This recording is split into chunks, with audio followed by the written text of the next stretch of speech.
Estamos de volta com o Cidade Alerta Sergipe e vamos falar do resultado do julgamento do assassinato do torcedor de 23 anos que foi morto, né? Ele foi morto durante essa confusão generalizada em Nossa Senhora do Socorro. 4 réus, todos inocentados.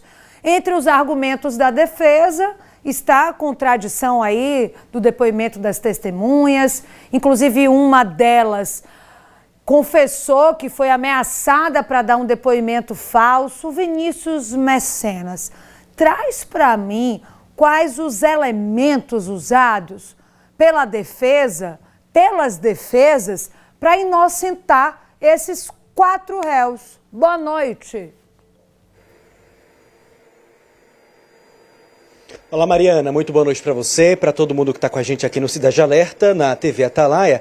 Exatamente, vários elementos foram determinantes para a absolvição, portanto, desses 4 réus. A gente entrou ontem ao vivo, diretamente lá do município de Nossa Senhora do Socorro, do Fórum Oscar de Oliveira Deda, onde acontecia de fato esse julgamento, né, esse júri popular dos 4 réus, que eram até então apontados como os executores e que faziam parte, portanto, né, de uma organização criminosa, de uma torcida organizada.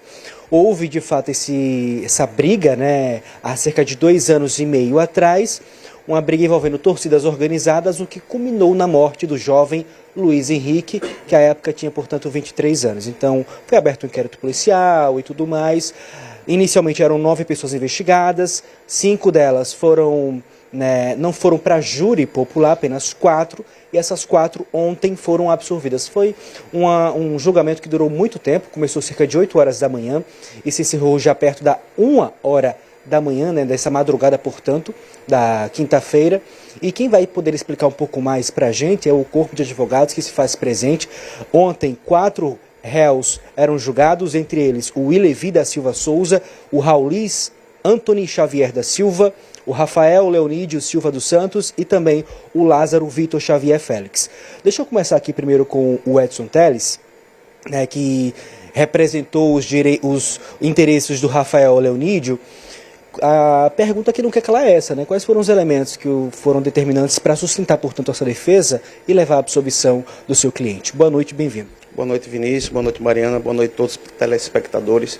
Vinícius, o fator determinante foi a ausência de indícios de autoria por parte do meu cliente.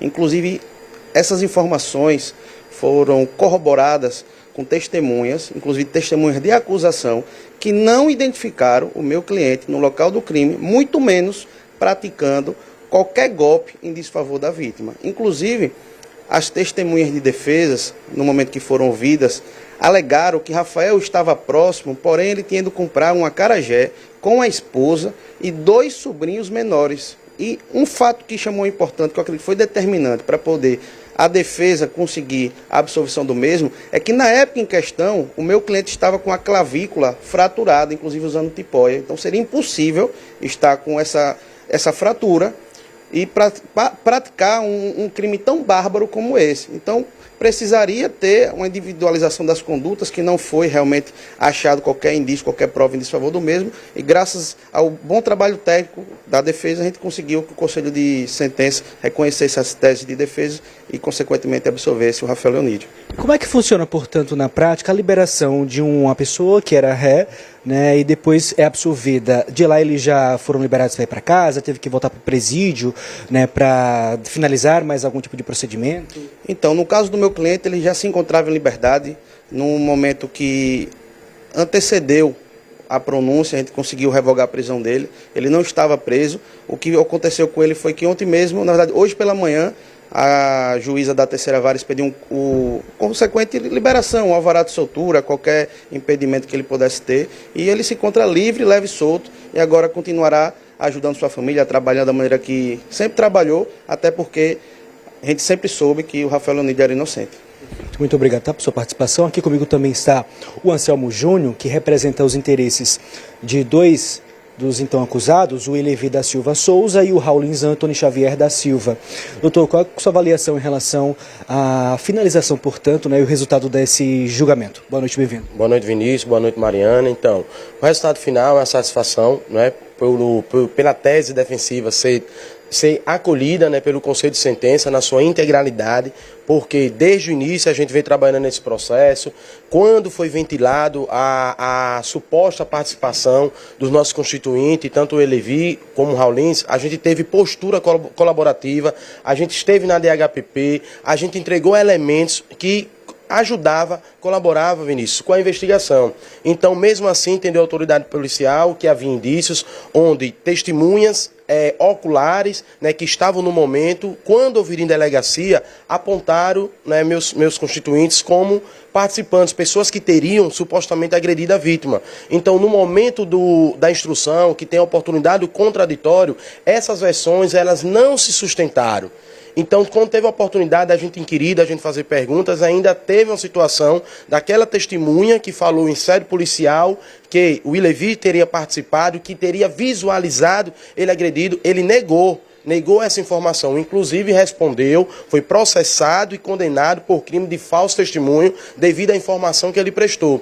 E também ontem, na sessão de instrução e julgamento, uma outra testemunha que também trouxe informação que eles teria participado, afirmou frente aos jurados, no momento de produção de prova, que também não poderia afirmar que teria visto o Ilevi agredindo a vítima. Então, em razão dessas contradições, de não ter sustentado a ausência de provas técnicas, é que nós conseguimos trazer para o Conselho de Sentença o conforto de poder decidir, né, e assim acolher a tese defensiva de um crime tão grave que foi atribuído e que foi a imputação de homicídio qualificado com 3 qualificadoras, motivo torpe, meio cruel e recurso que impossibilitou a defesa da vítima, ainda mais associação criminosa e coação no curso do processo. E todas essas imputações foram devidamente afastadas pelo Conselho de Sentença e assim foi absolvido. E ele, que se encontrava preso preventivamente, era o único que estava preso, o Ilevi. O outro meu constituinte já estava em liberdade, que a gente tinha conseguido a liberdade dele. Ele recebeu o alvará de soltura e já se encontra, né, junto à sua família, né, já no braço da sua família, graças a Deus, que ficou comprovada a sua inocência. Inclusive, olha, um detalhe que chamou bastante a nossa atenção é que uma matéria que foi exibida aqui na nossa programação, no Sistema Talhaia de Comunicação, há 2 anos e meio atrás, quando aconteceu, portanto, esse fato lamentável, essa matéria, inclusive, ajudou a trazer a verdade dos fatos, do que teria acontecido. Foi uma reportagem, inclusive, do Marcos Couto, né? Ajudou na sustentação da sua defesa. De que sentido? Então, a defesa, né, dentro do 479, dentro do procedimento, observou a matéria que vocês vincularam na época dos fatos, né, apresentada por Marcos Couto, do local do fato. E, segundo a acusação, o meu constituinte, o Ilevi, ele teria momentos antes, de forma premeditada e planejada, distribuído, colocado madeiras que foram utilizadas para ceifar a vida da vítima. Então não havia nenhuma prova técnica disso, imagem, nada, uma prova que ele passou por ali pelo veículo. Então eu consegui, através dessa imagem, que foi feita por vocês, né, no dia posterior ao fato, onde demonstrou que lá no local havia barraca e aquelas madeiras foram retiradas naquele momento. Então não houve planejamento, não houve premeditação. Então essa imagem, essa matéria foi vinculada, eu juntei no processo, apresentei para o corpo de jurados e assim corroborou de forma fundamental e essencial para que os jurados entendessem que as evidências trazidas pela acusação não se sustentavam, não era o suficiente, e aquilo que a gente estava apresentando desde o início comprovou que eles não tiveram qualquer tipo de envolvimento. Então o caso segue arquivado.